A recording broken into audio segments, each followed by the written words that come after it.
This week's podcast is sponsored by MPB, the simplest and safest way to sell photo and video kit. Free up funds from your kit bag and get paid fast. Find out how much MPB will pay you at mpb.com/sell.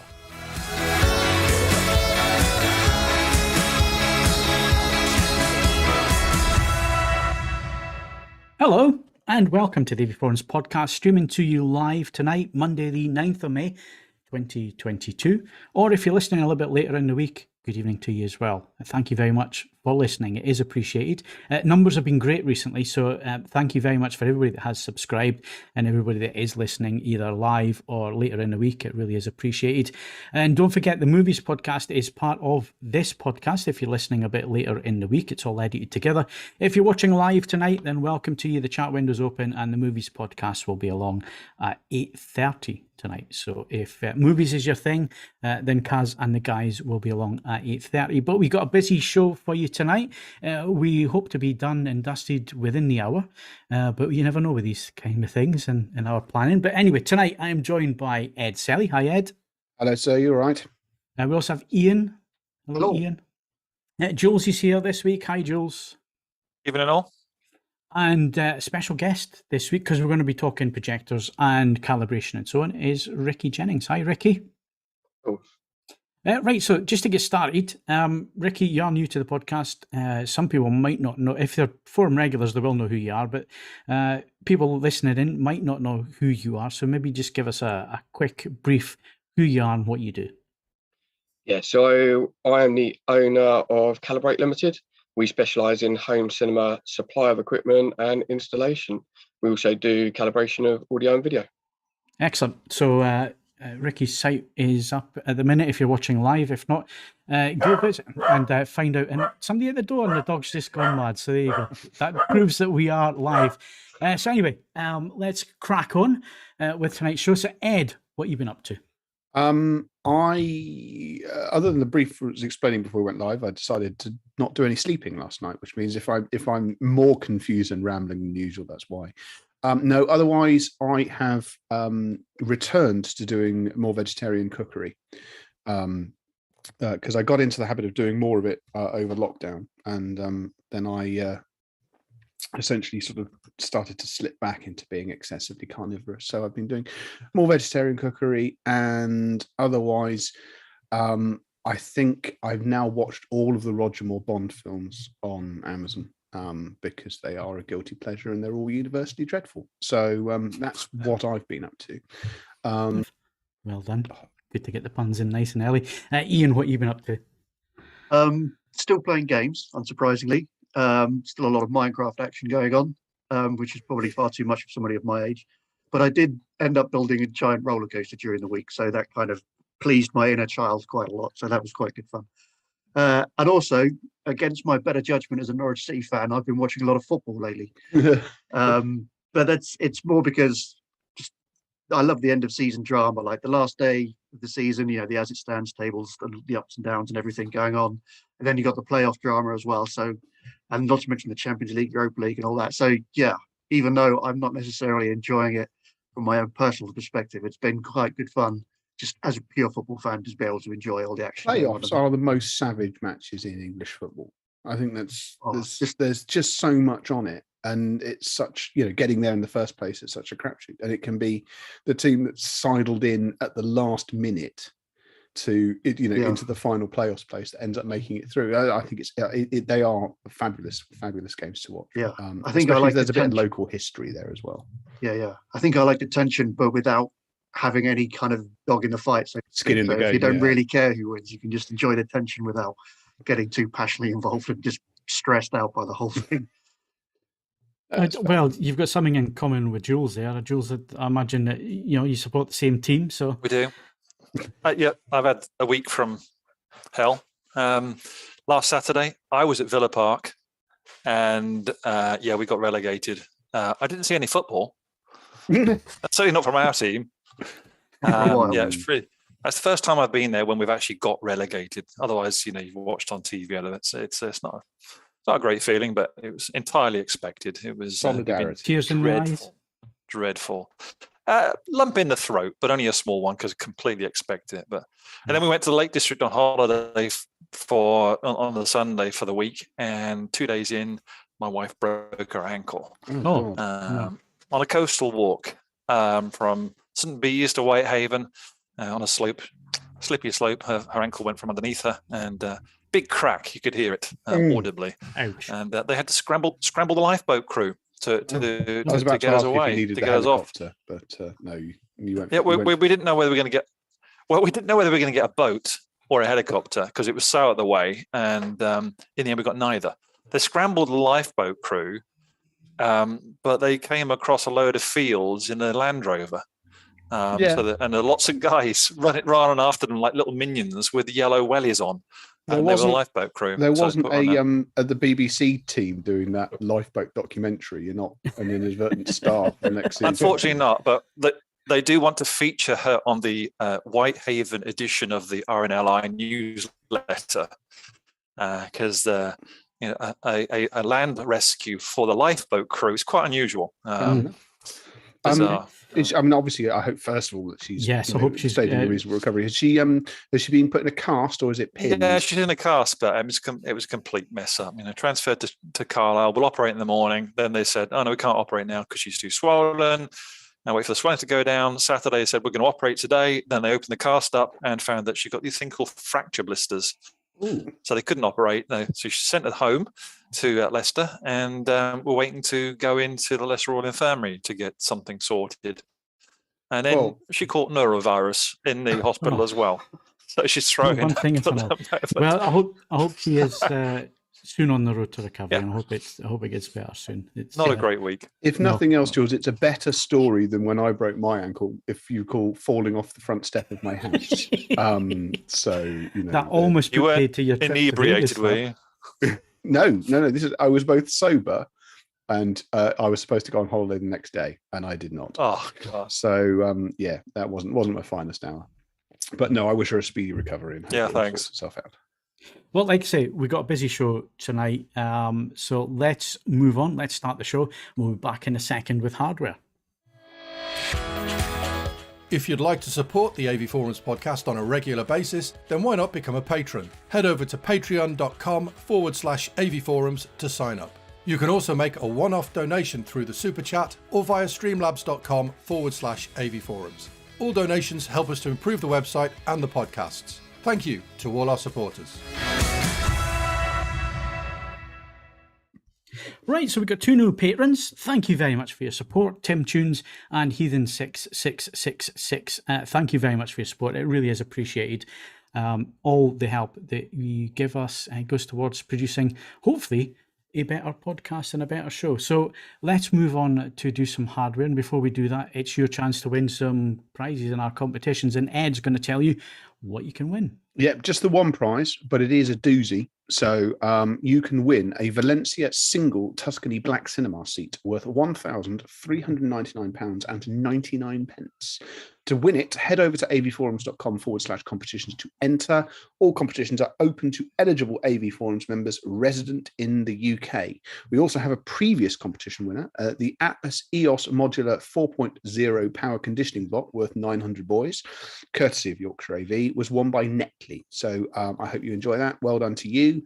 And obviously, if you are a competition junkie, once again, don't forget that the film boys. I mean, I need to stress that many of the prizes are something you may only watch once, but there's bloody loads of them. So don't forget to stay tuned for the movies competitions because they usually got droves of things that you can win. Okay, thanks, Ed, and well done, Netleaf, on winning. That's a cracking prize. Right, so let's move on to some news. Ian, what's happening in the world of AV this week then? Well, first up, quite apt really, considering conversation you guys will be having later, is a couple of new projectors from Sony. They've announced two new native 4K SXRD laser home projectors.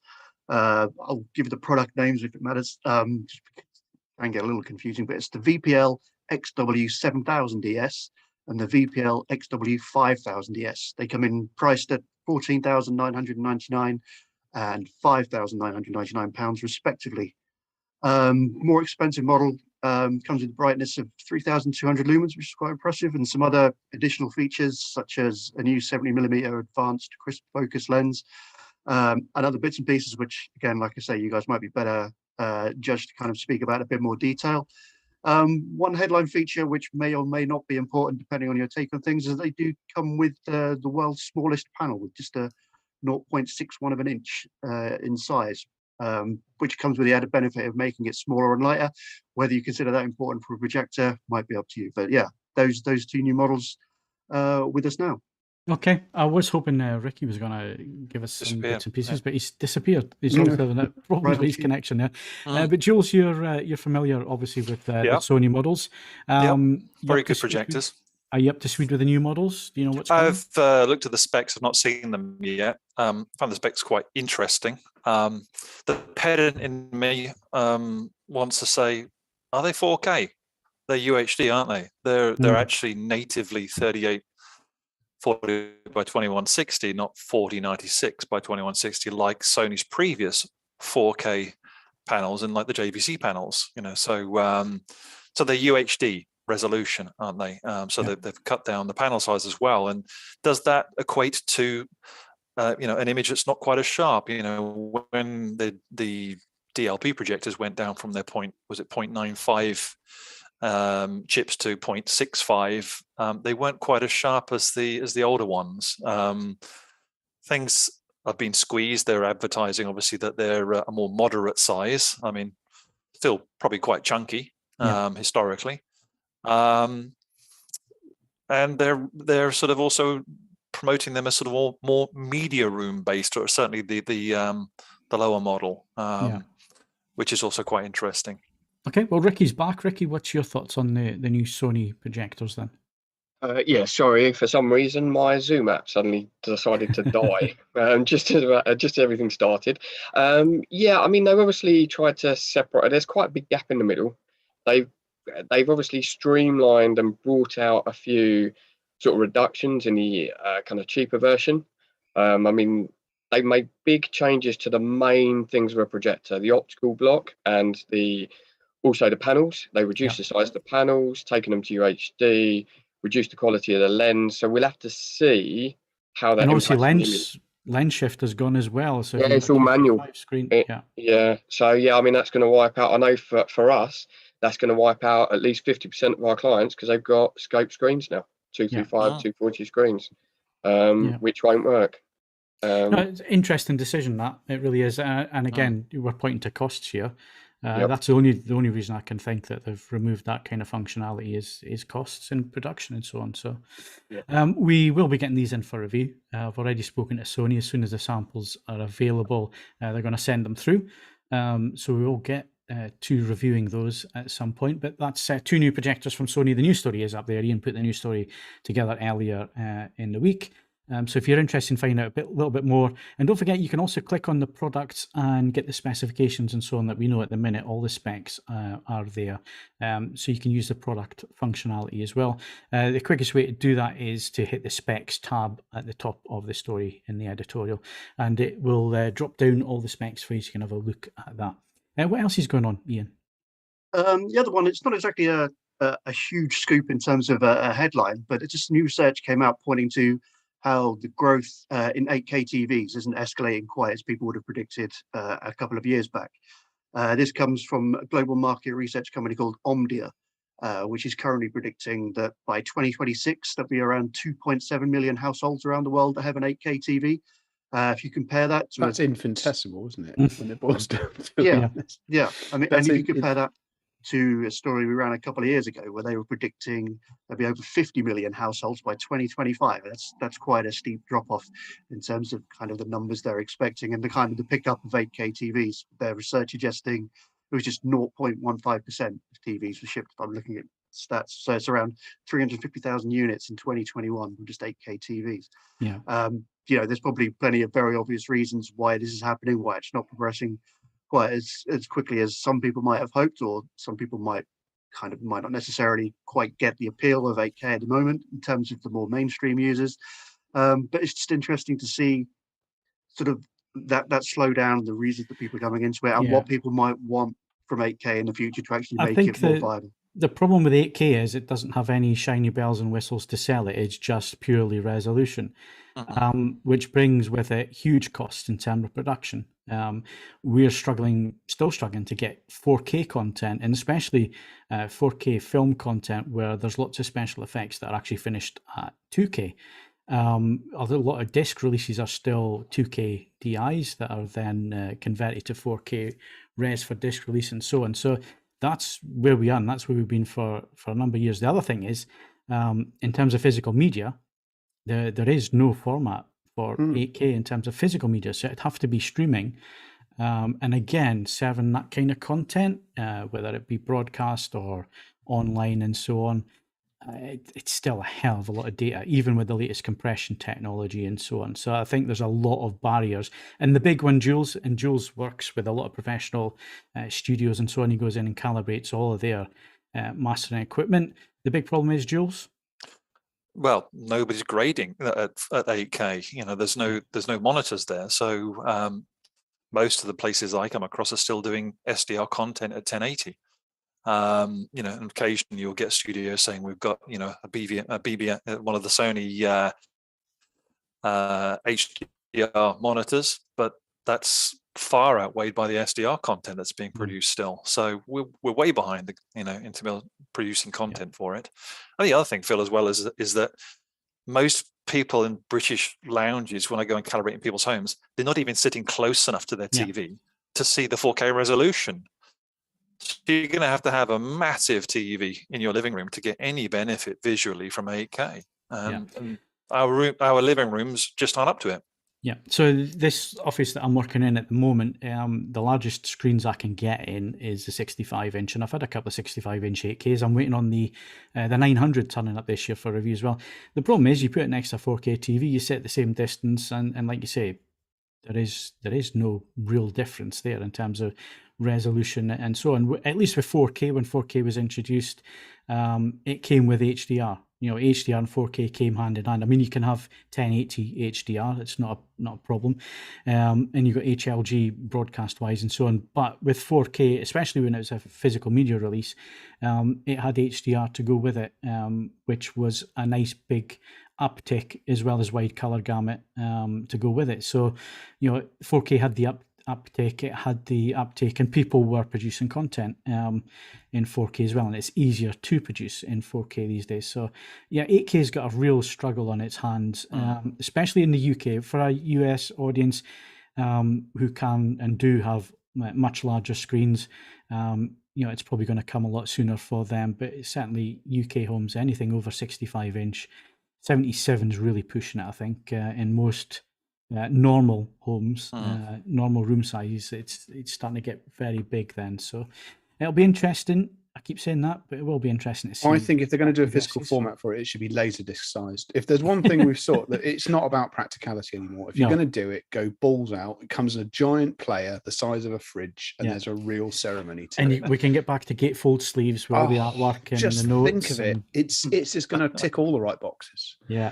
So no, that would be my suggestion. If you're going to do it, there's a phrase from Tropic Thunder which I probably can't use on a live podcast, but you need to do that basically. So you know. Yeah. Okay. Good stuff. So that's AV news. And if you got your thoughts on 8K, why you think it's not a success at the minute and not really taken off, or if you got your points of view on where you'd like to see things go in terms of 8K and so on, then of course you can use the comments in the comments section next to the podcast as it's live, or go to AV forums and head down, find the forum, and leave your comments next to the podcast in there. Right. So moving on, quick bit of hi-fi news, Ed. Yes, we've tested a product from this company before, the very excellent HiFi Rose RS201. Well, they've made an amplifier, and it looks like no other amplifier I've seen ever, really.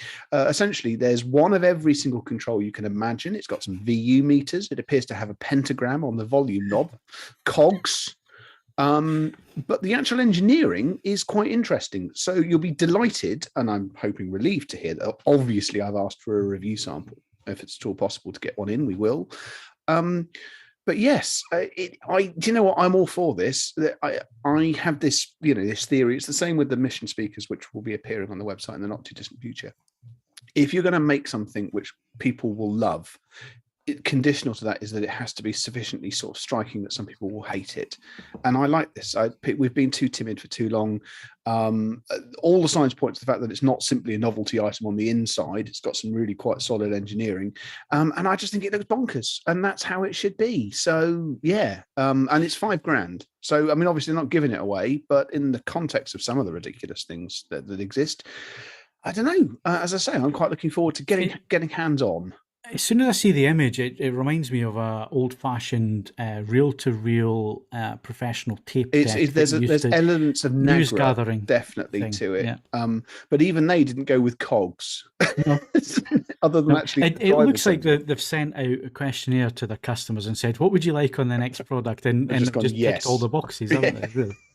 No, as I say, I just think this is fabulous. I'm really pleased that it exists, and I want more of this. I would like more choice and more stuff which actually elicits an opinion from people. So yes, hopefully we'll get to have a look at it, and we'll see if it's any good as well. Yep, excellent. It looks like one of those products you want to know more about it because it looks absolutely batshit crazy, doesn't it? So, excellent. Right. Let's get on to some of the main subjects tonight. We'll come to Ed's HiFi product in a moment. First of all, we're going to talk about the Samsung S95B. It's one of the most anticipated TVs this year. A lot of hype surrounding it. It was available in the US to our US listeners a number of months ago now. They've had time to get into it and calibrate it and have a look and so on, but we only got them in the marketplace last week. We bought ours. We went out and purchased it.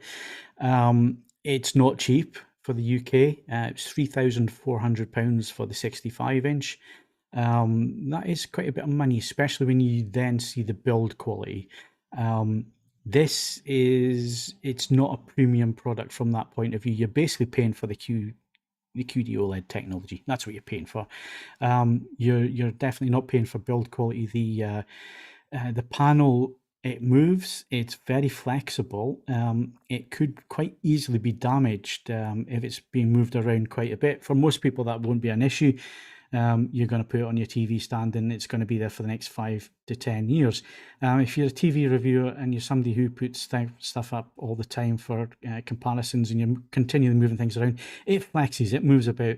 And if it's packed wrong in the box as well, and I have heard a couple of stories from the US where they've turned up and the panel has been warped.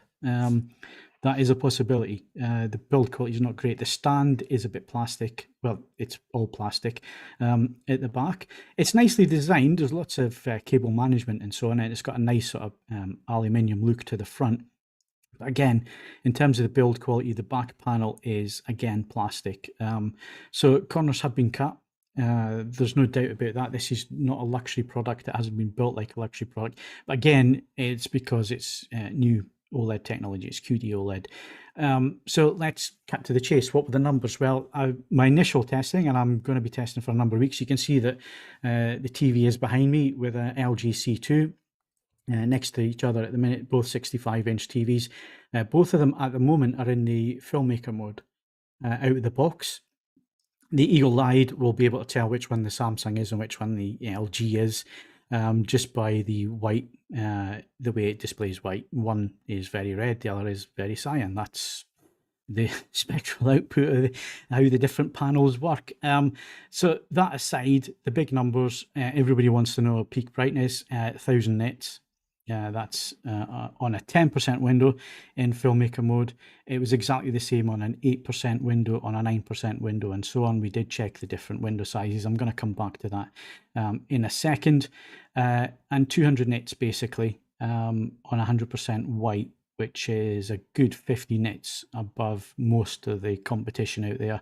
Although the G2 does push probably about 170 nits, so you wouldn't have noticed the difference between the G2 and the Samsung there. But again, impressive numbers. As far as I'm aware, there is no heatsink on this panel, so it really is pushing that, and they're pushing the panel. Now, a bit of controversy was generated by a video that Vincent did at HCTV Test, where he identified that the EOTF tracking was varying depending on the window size being used for the measurements, and he suggested that it was perhaps something that was built into the TV to manipulate that when the TV was being tested. So basically a Dieselgate for TVs. It would know when it was being sent a 10% window, and it would switch into the I'm going to measure accurate mode.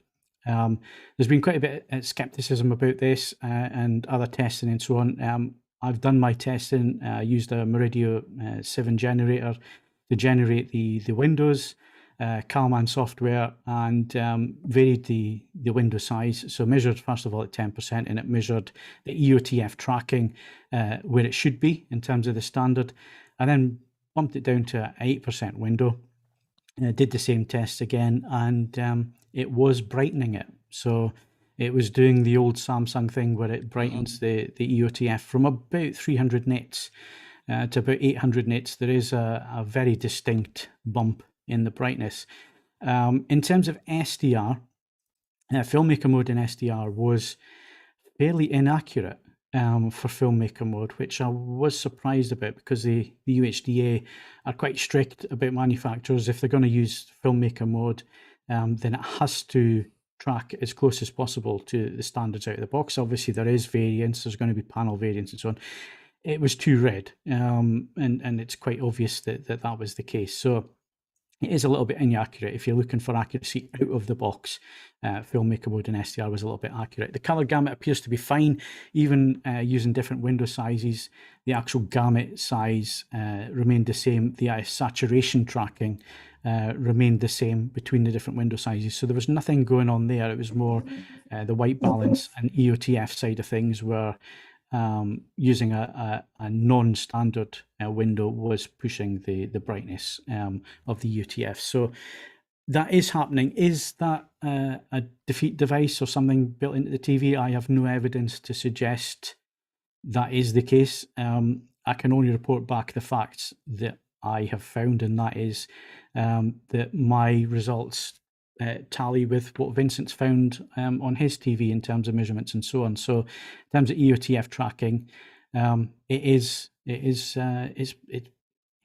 inaccurate in non-standard sizes. So you can make your own conclusions based on the evidence that's presented there. I mean, it's there's nothing conclusive there, but circumstantially, something is going on and something is happening there. So if it's what you're looking for in terms of accuracy, it's not great from that term of things. I'm still working on the calibration side of things. I want to try as much as I can and different scenarios and so on, just to see how the TV behaves. So I'm not going to report on that just yet. You'll have to wait for the full review for that. And I'm just quickly going through my notes just to see what else I can tell you about it tonight. So SDR is overly bright as well. The gamma is too bright. Even if you select BT1886, it's down towards 2.1, which is not what you want to see with SDR content. So yeah, it's definitely pushing brightness, and the problem with that is, yes, it looks great. The color volume is superb. DCI P3 and UV was 99%, and XY was 99%. UV was 100% of DCI P3 in terms of coverage. So it's got wide color gamut and all the rest of it. It pushes it. Everything is pushed for brightness. And the problem with that is that you then start to scrub detail.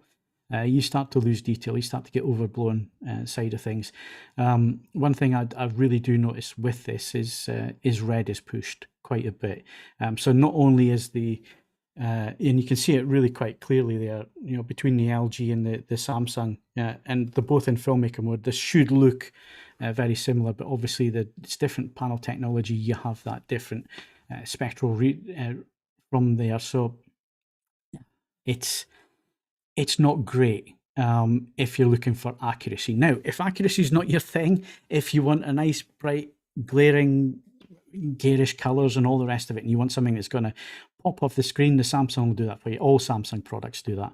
If that's what you want, it's going to do that. If you're looking for accuracy, I wait on my review I really want to spend a bit more time. And as you can see, we have got the facilities to test the TVs side by side and measure them side by side and so on. And we will film them side by side as well.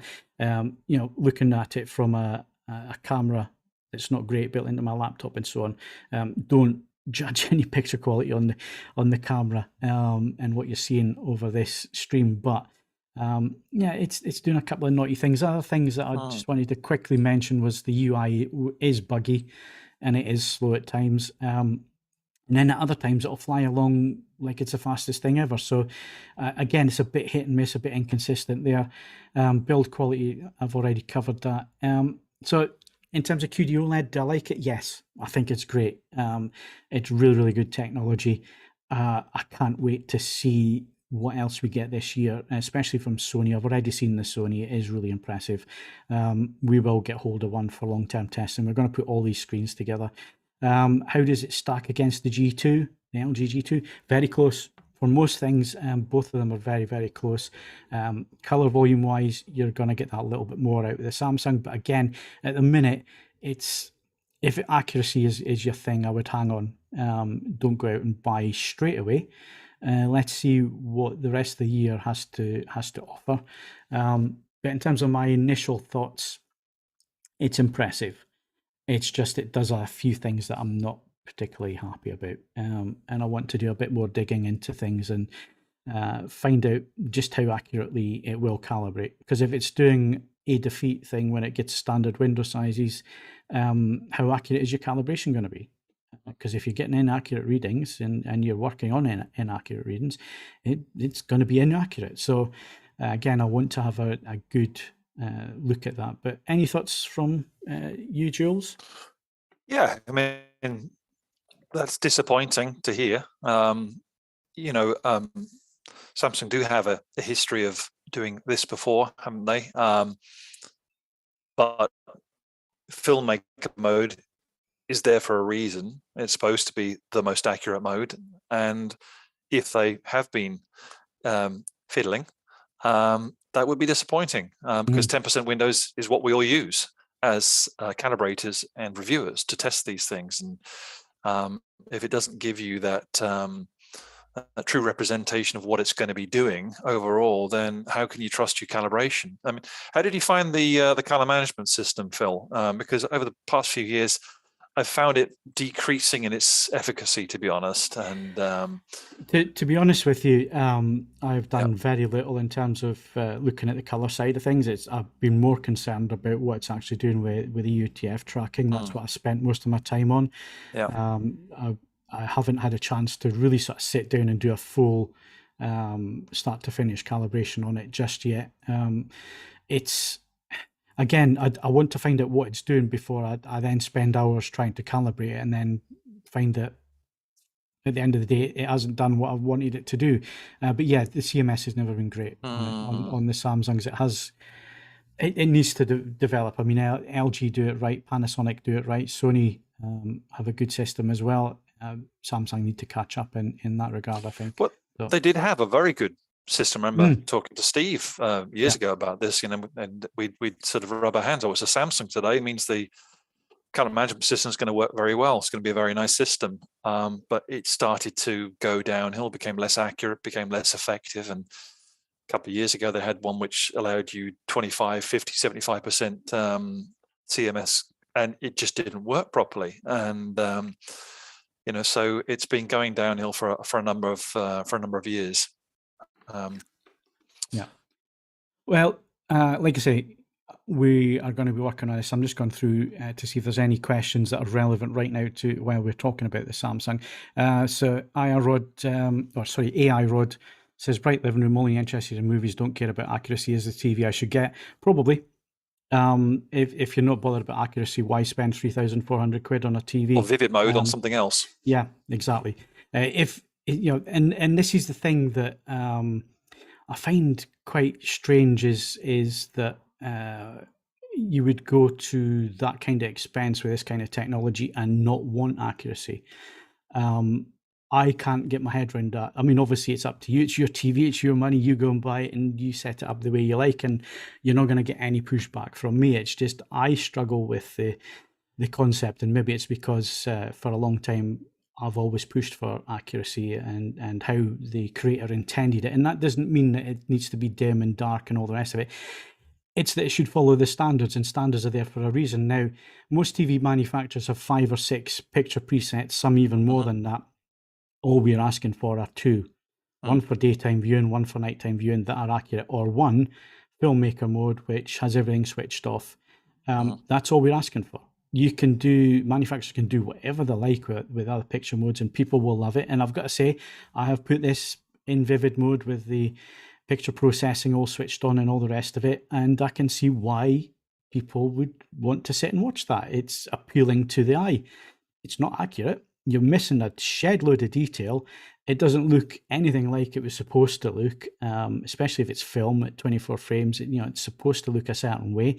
The director spends a lot of time making sure that objects in the screen and so on is a certain color, so it draws your eyes to that.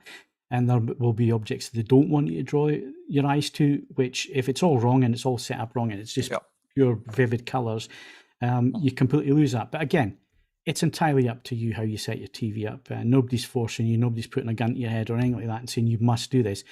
And you don't need to be a calibrator either. I saw another thing that said best TV for HDR if you aren't a calibrator. I disagree with that. I don't think it's the best TV for HDR at all. It's very promising technology. I just don't think any of the picture presets that Samsung have put on this TV at the minute actually do show you HDR in the correct way, without blowing highlights, without crushed blacks and so on. So I would disagree with that as well. It's the thing though. If you want a TV that's going to blow you away in terms of vivid colours and all the rest of it, don't spend £3,000 on it. Go spend 800 quid on an LCD or whatever, and you're going to get that. I really don't understand the argument at all. So anyway, we need to move on because I don't want to spend hours on this either. The review is coming. We bought this TV, it's purchased, so it's staying around. It's not going anywhere for a good few months at the minute. We're going to get all the TVs in together, side by side. We're going to test them all. And at the end of the day, we're not going to tell you buy X, Y, Z. We'll give you the information, and it'll be unbiased information. It's objective information, which is another reason why we do things to standards, because you can properly judge quality, picture quality and so on between products that way. So anyway, we're going to come back to calibration in a second. That wraps up our initial findings. If there's any questions and we've got time, I will answer them at the end of the podcast. So stay around if you have got questions, and we'll see what turns up there. But we need to crack on. We need to talk a little bit about HiFi and a product that's coming from NAD, which should be good, because I've seen a couple of recent products and they have been very, very good, Ed. Sorry, I'll unmute and do that properly. Yes. This is the C399. And it will be going up live, but as you can see, it has done very well. This is NAD's flagship non-Master Series amp. So this is the most expensive grey NAD amplifier that you can buy, and it's borrowed lots of technology from the Master Series. It has the N-core amplification out of those, and it has the new version of the modular system, which NAD's been offering for some years, which means you can attach blue sound modules and HDMI switches and so on and so forth, and make the amp more future-proof than would otherwise be the case. The big change is that this module system is two-way. So you can buy the standard amplifier for, I think it's £1,800, maybe £1,900. But if you add the module, not only do you get the Blue OS streaming system, which is extremely good, but it comes with Dirac, which can then be applied to all of the other inputs on the amplifier. Now, this is the same version of Dirac that NAD has put on their AV products, which Phil's tested. It doesn't do the full frequency response like the Arcam ones do, unless you pay to unlock the full license. My position on this is that it largely corrects where the issues are going to be. So I don't consider it to be too much of an issue. This amplifier does have one problem, and that is that if you don't really need Dirac, There aren't that many reasons why I would choose this over the C700, which I tested earlier this year. That's just absolutely outstanding. And the 399 is extremely good, it's extremely capable, and it does loads of things. But for most people, you could save yourself a couple of £100 and go for the C700. If you don't need Dirac, that is an outstanding amplifier. And I would argue a better looking amplifier as well. I mean, none of these products are exactly, they haven't got cogs on them for starters, but they're all, they're perfectly inoffensive. But I'd say the little amplifier is better looking than the big one. So other than the fact that its stiffest competition comes from from the same company, it is a tremendous piece of kit. It is proper modern hi-fi. It's essentially an all-in-one system when the module's added.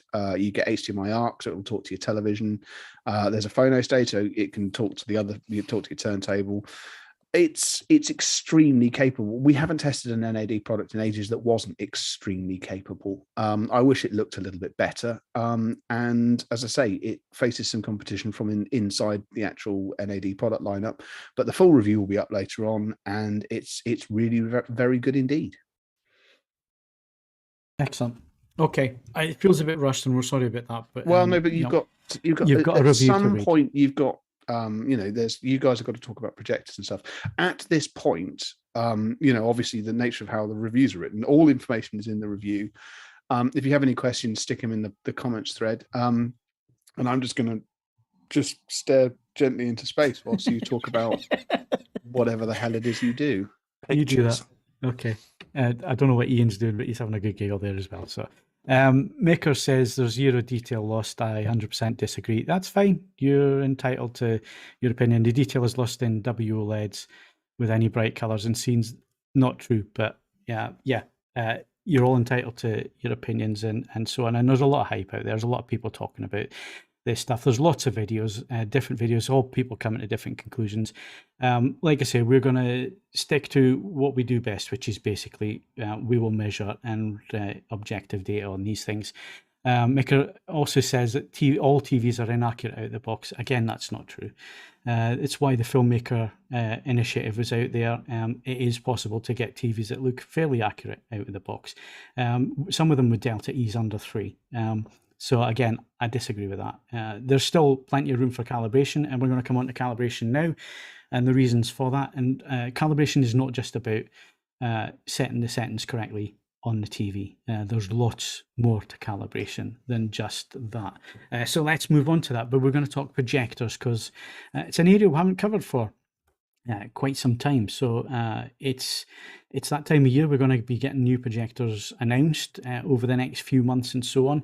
We've already discussed the Sonys. So let's move on to the subject. It's one of the reasons why Ricky's on the podcast tonight. Ricky is a specialist with projectors as well, a calibrator.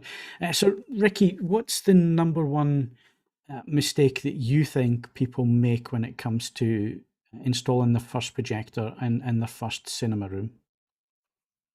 Well, I think when you talk about projection system, people often go for a white screen, which is fine if you have the perfect room. So if you have a perfectly black back cave, material on the wall and everything like that, a white screen is your reference. Problem is a lot of rooms have reflections in there, which is going to impact on the image. So it's when people talk about having a back cave, people often think just blocking the light from doors, windows is enough, but it's not. A lot of the reflective surfaces are also going to impact on the image. So really, when you're talking about projection, you need to consider the screen, the room, and the projector, and get all three married up correctly. Because if you don't get one of them right, you're not going to get an optimum picture. One of the common mistakes I see made, Ricky, and obviously I know the reasons for this, but I'm just going to ask you the questions because you guys are the experts that we've got on tonight, and I want to give you airtime, as much airtime as possible. But one of the things I see is somebody will go out and spend quite a bit of money on a JVC and then shove it in a white room. How do you educate before people go, and how do you do it in such a way that you're not forcing people to do maybe something they don't want to do, but how do you get the message across? You have to explain why that's an issue, because a JVC, as long as you've got no natural light in a room, a JVC black floor is potentially going to be the same because you've got nothing actually impacting on it. As soon as you put light onto that image, it's going to start reflecting in the room. So it comes out of black a lot quicker. So you will start to go grey rather than retaining those blacks because it's reflecting off the walls, the ceiling, the floor, anything else in the room as well. So it's about trying to explain that to people so they understand why JVC might not be optimum in there. Having said that, using a right screen, using an ambient light rejecting screen can help with that. I mean, people talk about ambient light rejecting screens having a viewing cone, which means it reflects more light back to the middle and not to the sides, which people talk about that as a negative. But in fact, that can be a positive because it's keeping light off the walls, off the ceiling, off the floor to help to stop those reflections. It's about marrying everything up. A JVC will still perform well in a lighter room, but just not to its optimum. And Jules, your experience dealing with projectors, what is it the common mistake that you see from time to time, that the one thing you always have to correct for the consumer? Well, just like Ricky's been saying, you'll find projectors in white rooms, and people don't quite realise the impact that's going to have on the picture. So you lose a lot of contrast. Everything's reflecting off the walls. So that's the biggest mistake. I think it's not just, people think about light coming in from outside, and that's very important to block that out, but also it's the reflectivity of your room, and obviously black is best. But if you can't go black, I mean, people putting projectors in living rooms, more sort of media room sort of things, where you can't go completely black. In that case, you're going to have to look at your screen in order to help you out. But the ideal is black room, white screen. And it is funny, any light in the room will kill your contrast quite quickly. Oh, and, the best example I saw of that was it was a demo, and it was in a professional demonstration facility. It was all black, the walls were all black and so on. But the 19-inch rack was sitting behind the viewing area. And as soon as the amplifier switched on and you had the light from the amplifier, it was a black hole until this light came on, and it killed the contrast in the room. Yep. And it was just one small light coming on an amplifier. Yeah. And it's trying to get that message across, I think, is very, very difficult. Well, it's even professionals don't get it right. I remember you mentioned the JVC in the white room, and I did a calibration in Kensington a few years back, and the client, the installer was saying, and of course we put the JVC in the room because it's got the best black levels, but the room was completely white, and I'm thinking, that this doesn't make sense. But also commercially, over my horrible last week, went to view cinema in Carlisle to watch a film, and the amount of ambient light in that room was awful. Exit light was shining onto the screen. The bottom quarter of the screen was green. If you can get that right, you're on the way to a good picture. Now, we've mentioned JVC, but there are other projection technologies out there. So if you have a room that's not optimal, are there other technologies that you might specify, Ricky, in terms of maybe combating ambient light that's in the room, other than the light rejection screen? Would you recommend a 3-chip DLP, for example? DLP, we don't do an awful lot of, to be honest. You have got the optimers and things like that, but realistically, we often find the Epsoms do very well. We find the 3 main brands we find sell very well, very good quality, are the Epsoms, the Sonys, and the JVCs. And we often find, to a price point, it's the Epsoms, and the JVC is at the higher price point. I mean, Epsom have got some good projectors. They've got bulb projectors. They've now got some laser projectors that push out a lot of light and can work in rooms that are less than ideal. And they tend to be the ones that people go for, plainly because flexibility is quite often these are in living rooms. You need a good amount of lens shift and things like that, which the LPs struggle with. They don't necessarily have as much of that flexibility. Yeah.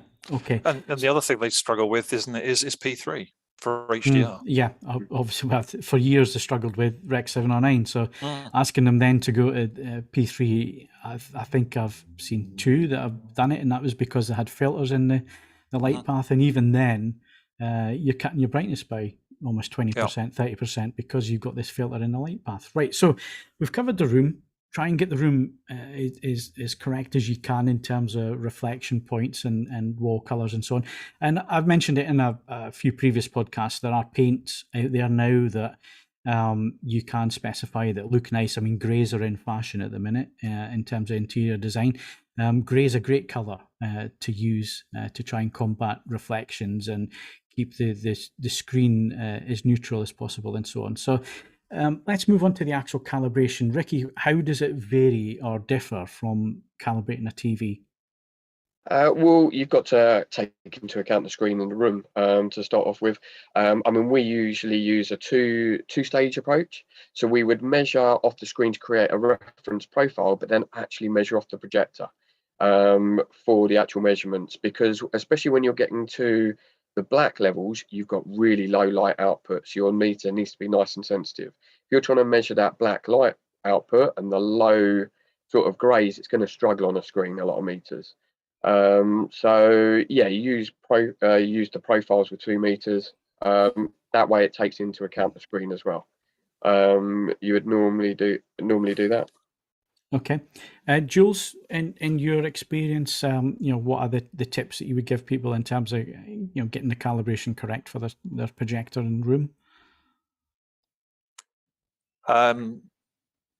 Yeah, I mean, meter position in relation to the screen is important. It's too close to, you want to be measuring off your own shadow. It's Ricky mentions the right thing. You've got to take into account the screen. Some of those have color temperature shift in them as well. Some of them are quite tinted bluish in order to make them appear brighter.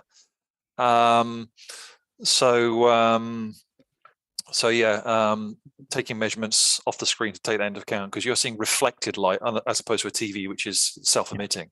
It's direct light. Yeah. Okay. So if you've got a client out there who's obviously looking at a projector, they're looking at getting the projector as accurate as possible, and they are looking at the entire system, what is it they need to be thinking about, Ricky, really, at the end of the day? Is it the budget, or is it more a case of what is it you're trying to achieve and then trying to fit the budget around that? It's both, really. I mean, a lot of people have a budget in mind, and the thing you don't want to do is just spend too much on one part of the sorry, is my internet does that? Yeah, can you hear me? It is a little bit in and out at the minute. You want to try that again? It's suddenly decided tonight to play up for some reason. Yeah. Do you want to go again? But yeah, no, I mean, you've got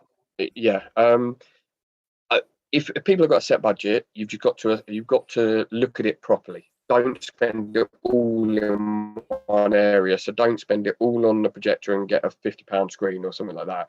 You need to spread that budget wisely across the whole system. And if anything, you spend more on the screen first. Yeah. Because it's passive. So it will go through lots of different upgrades. Whereas a projector moves with technology. A screen, if you get a right screen, can last you years and years. Yeah, it's a bit like buying Hi-Fi, Ed. If you get the speakers right, normally the speakers are the one constant. For years, we decided to switch that around and concentrate on front end first because that was sort of turntable related. But yes, fundamentally, the similarity is take the space that you have, don't overdrive it, and don't essentially work with what you have. And the chaps are completely. That's a very recognizable thing.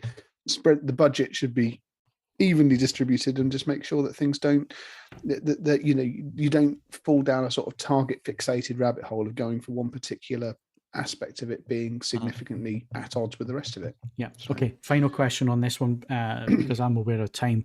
HDR.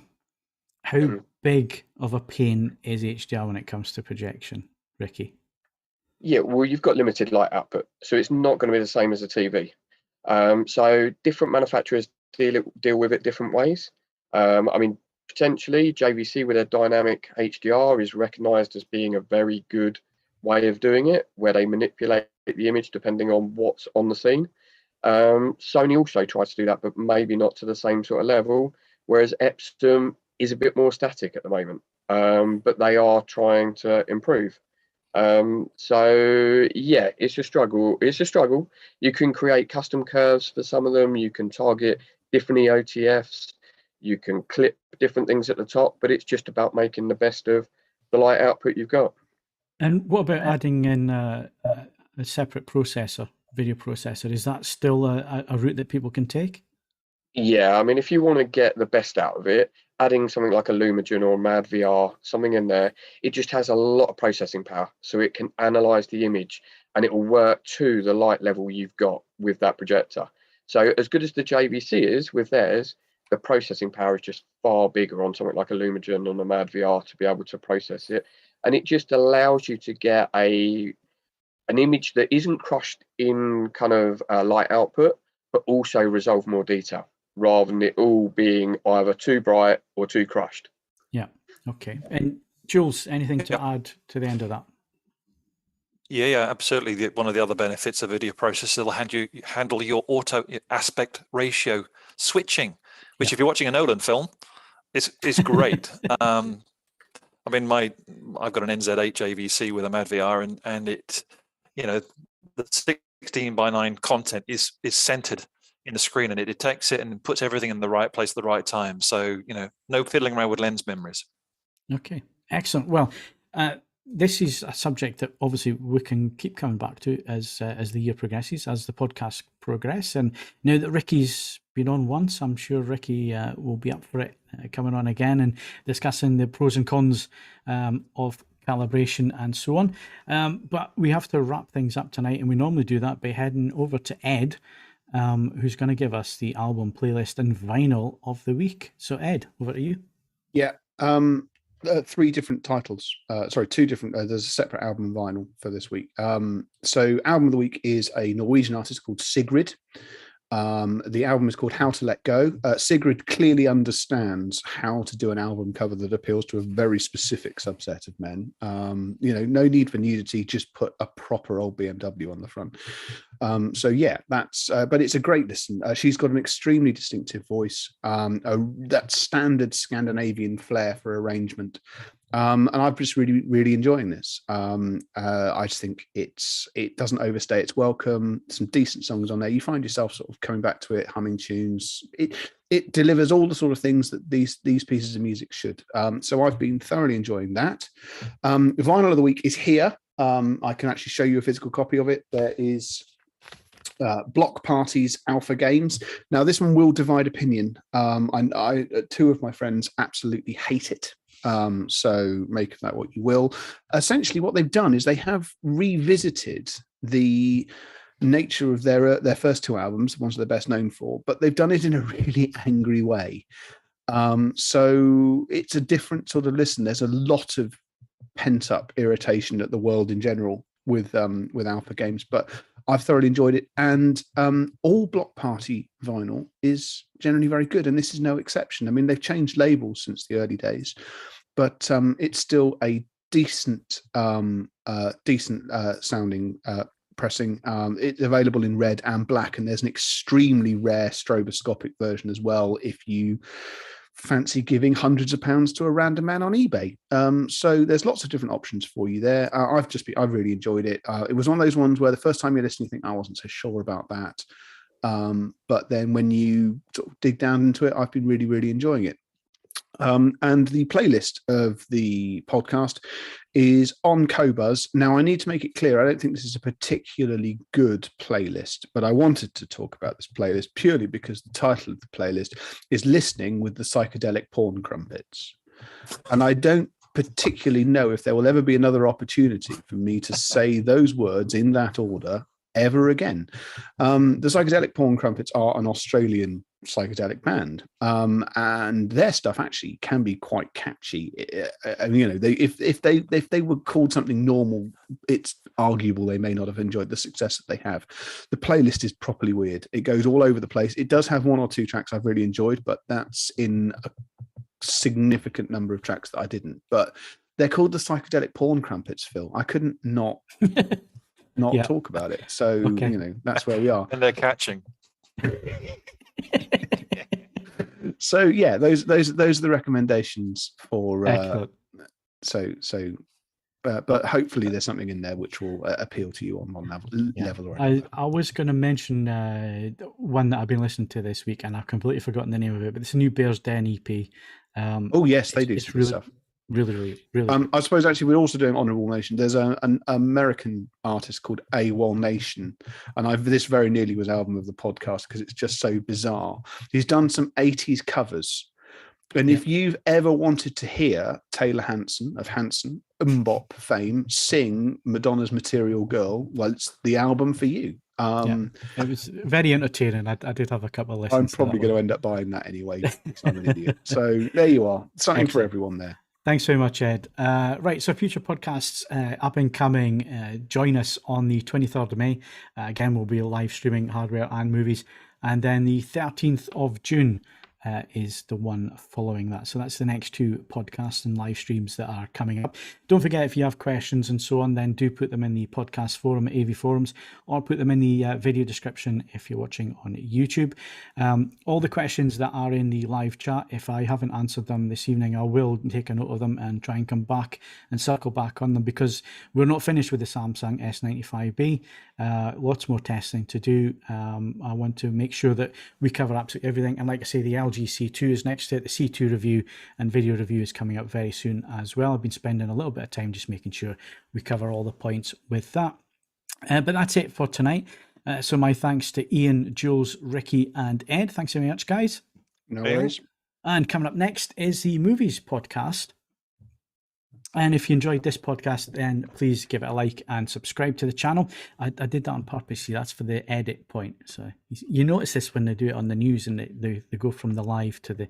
Anyway, so if you've enjoyed the podcast, give us a like and subscribe to the channel. You can also hit the notification bell to inform you every time we upload new videos. Lots of videos coming, like I say, review videos, setting videos, all that kind of thing. So keep an eye on the channel. Do subscribe if you can. If you've enjoyed tonight's show, then please do hit that like button. It really does help us out. You can also follow us on Twitter and Facebook. You can bookmark AV Forums for latest reviews, news, and videos. And of course, leave us a 5-star rating if you can on any of the services that you use to listen to the podcast. I'm Phil Hinton. Thank you very much for your time, and join us at 8:30 for Kaz and the Movies team with the Movies Podcast. Good night. Cheers.